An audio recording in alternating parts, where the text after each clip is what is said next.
Let's have a ball.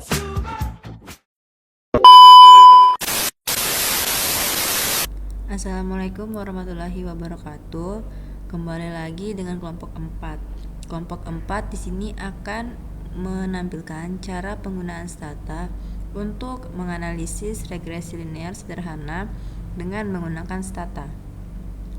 Baik, seperti halnya analisis korelasi, sebelum melakukan pengujian hipotesis menggunakan analisis regresi linear sederhana, terlebih dahulu harus dilakukan uji persyaratan analisis yang meliputi uji normalitas data, uji homokedastisitas variance error, dan uji bebas auti korelasi error antar pengamatan.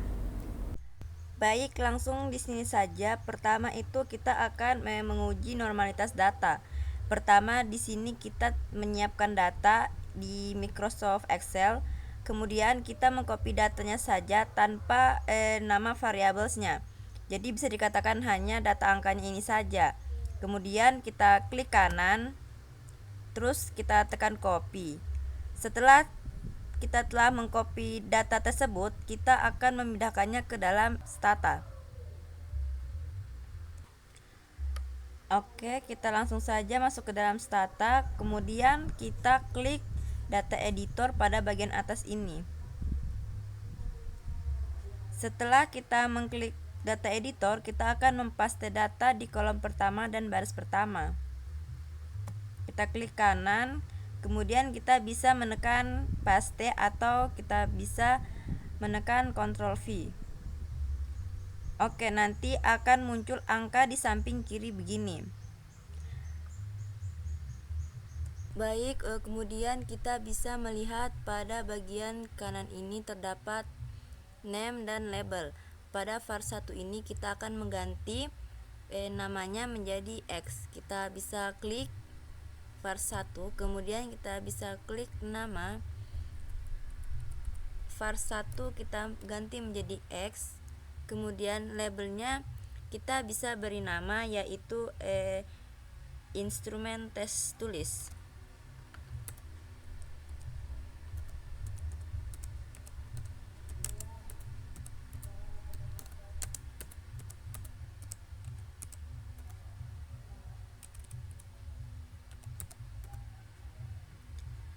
Nah, setelah kita mengganti nama dan labelnya, kita bisa menyimpannya.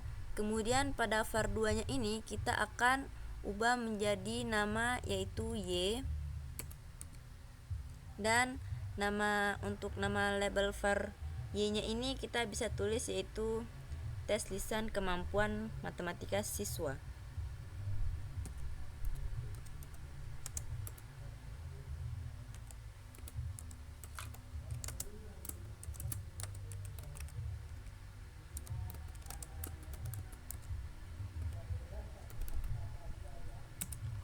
Oke, kita bisa lihat kembali pada bagian kanan ini yang tadinya var1 telah berganti nama menjadi X dan var2 telah mengganti nama menjadi Y.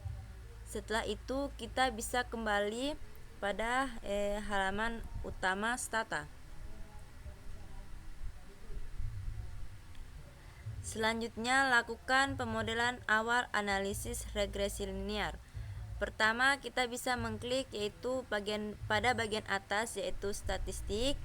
Kemudian kita pilih linear model and relate. Kemudian kita bisa memilih linear regression. Nah, nanti akan muncul tampilan seperti ini. Kemudian pada dependent variabelnya kita bisa isi yaitu X dan independent variablesnya yaitu X. Setelah sudah, kita akan mengklik OK, sehingga output yang dikeluarkan akan terlihat seperti ini. Kemudian selanjutnya kita bisa melakukan uji normalitas, yang dimana uji normalitas ini kita akan mengklik kembali pada bagian statistik. Kemudian kita pilih summary stable and test dan distributional plot and test. Kemudian kita akan memilih Shapiro-Wilk normality test. Setelah kita menekan Shapiro-Wilk normality test, akan muncul tampilan seperti ini.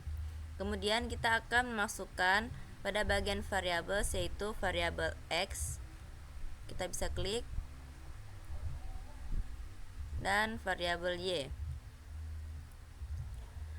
Kemudian kita akan mengklik OK.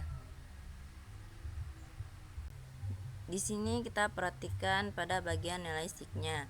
Pada uji normalitas data menggunakan Shapiro-Wilk and test, jika nilai signya lebih dari 0,05 maka data dapat dikatakan normal.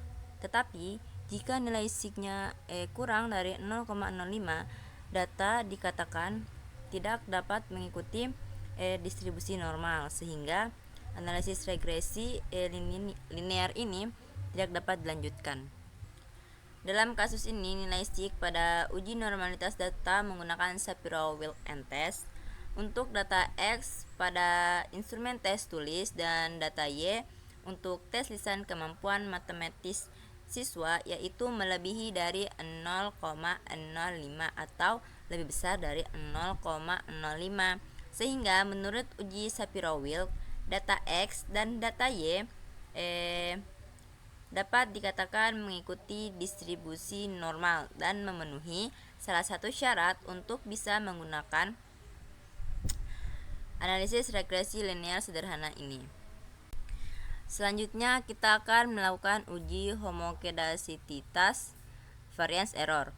Untuk kasus ini kita menggunakan uji Bressuk-Pagan, yaitu uji statistik yang digunakan untuk mendeteksi heteroskedasitas dalam model regresi. Oke, kita kembali pada menu statistik pada bagian atas ini. Kemudian kita akan menekan linear model and relate, dan kita akan memilih regression diagnosis dan pilih pada bagian pertama ini. Setelah itu tampilannya akan seperti ini. Kemudian pada bagian ini kita bisa mengklik pada bagian atas, yaitu test for heteroskedasity atau HETES. Kemudian kita akan mengklik OK, dan akan muncul data pada bagian bawah ini. Akan muncul seperti ini.